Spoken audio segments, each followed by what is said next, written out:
तर कसं आहे मंडळी, आता पहा भुईमुगात शेळ्या कशा चरत आहेत. पहा लोकांच्या रणात अशा पळतात का नाही, लय वैताग देत आहेत. तरी पण आता पहा कापूस एवढा हिरवागार आहे, तरी पण शेळ्या चरा देत आहेत. तरी पहा आता पळालेल्या आहेत. आता तुम्ही लाईक शेअर सबस्क्राईब करा. आता तुम्हाला मी दाखवतो, मधात जाऊन एकदा ही पाट पळालेली आहे, माग राहिली होती वाटते. आता पहा मस्त चरत आहेत, घंटाभर सोडायच्या उन्हाळ्याच्या. मग आता मस्त आपल्या 7 शेळ्या आहेत, तिला 7 गाभण आहेत बरं का.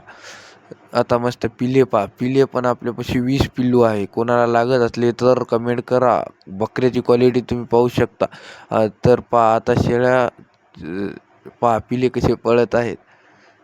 वानेर तिथंच होतं, एक वानेर तर दातं खाऊ लागलं त्याच्यापाशी गेल्यावर. दातं पहा कसं खायले. आता ते दातं खायले पहा, त्याच्याजवळ गेलं की आता त्याच्या लांब आपणच आलो. पहा ते कसं करते आता.